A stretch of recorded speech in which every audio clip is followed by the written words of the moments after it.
بسم الرحمن الرحیم والصلاة والسلام علی رسول اللہ وعلی آلہ وصحبہ اجمعین۔ ناظرین و سامعین کرام، السلام علیکم ورحمۃ اللہ وبرکاتہ۔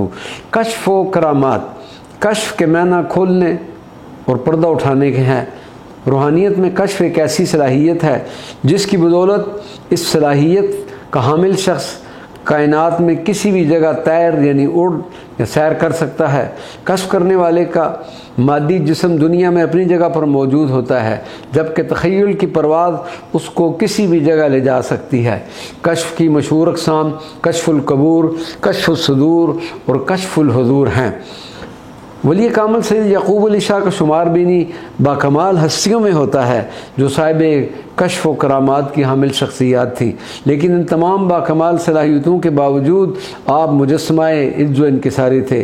لیکن کبھی کبھار آپ کی زبان مبارکہ پر ایسی باتیں صادر ہو جاتی تھیں جن کا تعلق اعلیٰ درجے کے کشف و کرامات سے ہوتا ہے۔ چند کا حصول خیر برکت کے لیے ذکر کرتے ہیں۔ سمندر کی تہ میں زلزلہ۔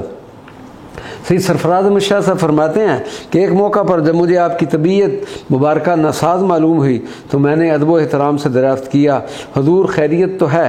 انتہائی دھیمے لہجے میں فرمایا، رات میری ڈیوٹی ترکی کے قریب سمندر کی تہ میں تھی جہاں سے زلزلہ برآمد ہونا تھا۔ اس واقعہ کو بیان کرنے کے بعد آپ کے کشف کا اظہار اس وقت ہوا جب آپ نے فرمایا، اس زلزلہ کی شدت اتنی ہوگی کہ 5 دنوں کے بعد جاپان کے اس مقام پر یہ زلزلہ آئے گا۔ قبلہ سید یعقوب علی شاہ صاحب کی کرامت کا اظہار اس وقت ہوا کہ جب چھٹے روز اخبار میں خبر پڑی کہ جاپان کے اسی مقام پر زلزلہ آیا اور شدت بھی وہی تھی جو قبلہ میرے مرشد کریم نے بتائی تھی، اور اخبارات میں زلزلے کا اصل مقام ترکی کے ایک سمندر کی تہ کو بتایا گیا تھا۔ قبلہ سید سرفراز احمد شاہ صاحب بیان فرماتے ہیں کہ ایک روز میں اور میرے مرشد کریم پشاور جا رہے تھے تو راستے میں کئی ناممکن واقعات پیش آئے۔ دوران سفر میں نے حضرت سے اجازت چاہی کہ میں کچھ علمی نکات کی وضاحت چاہتا ہوں۔ آپ نے اجازت فرمائی تو میں نے آپ سے کہ گوشے گزار کیا۔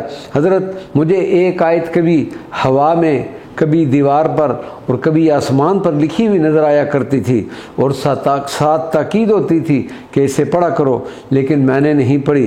قبلہ یعقوب شاہ صاحب نے بذریعہ کشف اس سارے قصے کی وضاحت اس طرح بیان فرمائی، اچھا کیا کہ تم نے وہ آیت نہیں پڑھی، وگرنہ مجذوب ہو جاتے۔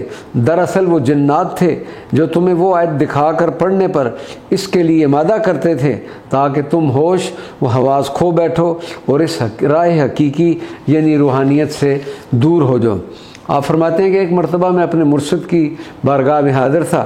ایک صاحب جو ستاروں اور سیاروں کی چالیں حضرت یعقوب شاہ صاحب سے سیکھنے کے لیے آیا کرتے تھے، چالوں کا حساب لگا کر مجھ سے مخاطب ہو کر کہنے لگے، شاہ صاحب جو کچھ کمانا ہے 2.5 سال میں کما لیں، اس کے بعد پھر مشکل ہی مشکل۔